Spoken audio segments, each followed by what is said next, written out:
नमस्कार दोस्तों, कैसे हैं आप सब लोग। आशा करती हूँ आप सब लोग कुशल मंगल होंगे। मैं पूजा फिर से आपका स्वागत करती हूँ अपने इस चैनल जुगनू 1404 में। तो दोस्तों, आज भी मैं आपके सामने एक ऐसा टॉपिक लेके आई हूँ जिससे आप सभी औरतें रिलेट कर पाएंगी। And today my topic is, do children complete a women's identity. क्या केवल बच्चे पैदा करने से ही एक औरत की पहचान पूरी होती है? जो औरतें बच्चे पैदा नहीं कर पाती या नहीं करना चाहती हैं किसी भी कारण से, क्या उनका जीवन मीनिंगलेस है? ऐसे ही कुछ प्रश्नों का जवाब हम आज ढूंढने की कोशिश करेंगे। दोस्तों, हम जिस समाज में रहते हैं ना, वहाँ जीवन को लेकर शुरू से ही एक सामाजिक योजना बनाई जाती है, एक प्लानिंग, जिसे ज़िंदगी जीने का सर्वश्रेष्ठ तरीका या ideal way of living in a society माना जाता है, जिसके अनुसार सभी स्त्री और पुरुषों को एक निश्चित आयु के बाद शादी और फिर संतान पैदा करने, उसकी भरण पोषण की सलाह या इंस्ट्रक्शंस दी जाती हैं। और अगर हम इसको एक ब्रॉड डायमेंशन में सोचें तो ये सभी सलाहें और इंस्ट्रक्शंस एक औरत को ही प्रमुख रूप से दी जाती हैं, जिसमें सबसे बड़ी सलाह और ज्ञान की बात जो इस समाज ने कूट कूट कर औरतों में भर दी है, वो है माँ बनना और संतान पैदा करना। दोस्तों, मैं खुद एक 3 साल के प्यारे से बच्चे की मदर हूँ और यह सचमुच में एक खूबसूरत एहसास और खूबसूरत जिम्मेदारी है। इसलिए मैं यहाँ संतानहीन होने के पक्ष में या विपक्ष में कोई बात नहीं कर रही हूँ।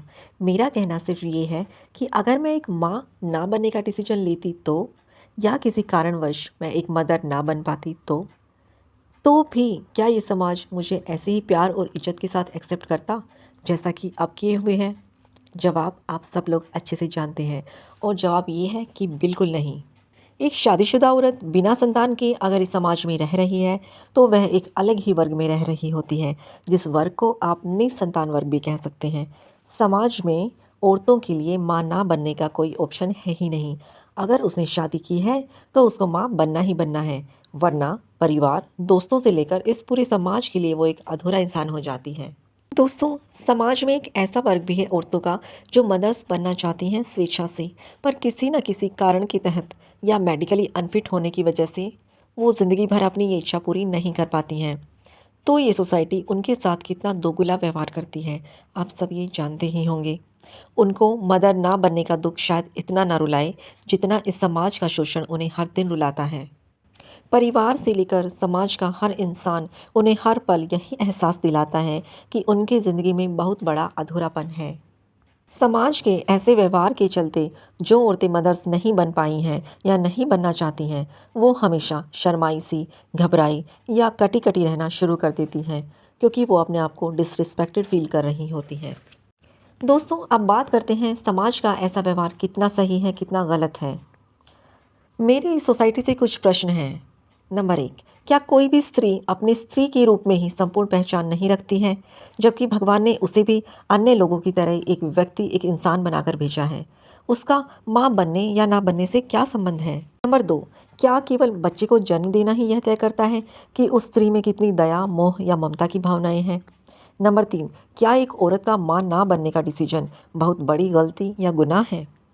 अगर इन सब प्रश्नों के उत्तर आप दे पा रहे हैं तो एक बार ज़रूर अपने दिल से पूछिए ये सभी प्रश्न। अब मैं अपने कुछ सुझाव ऐसी औरतों को देना चाहती हूँ जो बिना संतान की ज़िंदगी गुजार रही हैं या गुजारना चाहती हैं। नंबर 1, समाज के मापदंडों पर खरा उतरने की कोशिश मत करते रहिए, क्योंकि वहाँ आप बार बार फेल होती रहेंगी। इस समाज ने आपके लिए मापदंड ऐसे ही बनाए हैं जिनमें आप बार बार फेल होती रहें। Number 2, do not isolate your self. अगर आप एक मदर नहीं हैं तो जानबूझकर अपने आप को दोस्तों या परिवार या समाज से अलग थलग मत करिए, बल्कि सभी के बीच में रहकर अपने आप की संपूर्णता दिखाइए। Number 3, do not be in stress and depression like things.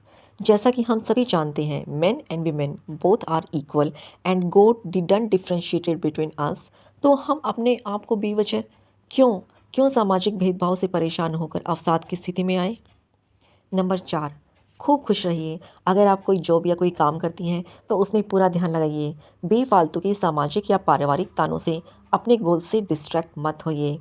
Number 5, अपने आप को डीमोटिवेटेड मत कीजिए, और ऐसे लोग जो आपको इस विषय पर नेगेटिवली रिस्पॉन्ड करते हैं उनसे क्लियरली अपनी डिसएग्रीमेंट शो कीजिए। नंबर 6, देखिए, हर चीज़ के अपने नुकसान और फ़ायदे होते हैं। ठीक एक चाइल्डलेस लाइफ के अपने फ़ायदे भी हैं, जैसा कि आप अपने लिए ज़्यादा वक्त निकाल सकते हैं, अपने करियर गोल्स पर ज़्यादा ध्यान दे सकते हैं। विदाउट एनी मदर गिल्ट एक वर्किंग वुमेन की अच्छी लाइफ जी सकते हैं। ये ज़रूरी नहीं है कि जो लोग बच्चों के साथ रह रहे हैं वही बहुत ज़्यादा खुशी वाली लाइफ जी रहे हैं। हकीकत में उनके पास नेवर एंडिंग प्रॉब्लम्स हैं।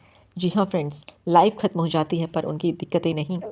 इसलिए अंत में यही कहना चाहूँगी कि सभी वुमेन को अपने आप के लिए जीना सीखो, खुश रहना सीखो, being joyful in all the situations, take care of the person you see in the mirror every day. Thank you friends. So that was all about today's topic. जल्द ही आपसे फिर से मुलाकात होगी एक नए टॉपिक के साथ। तब तक के लिए please like share and subscribe. Bye bye.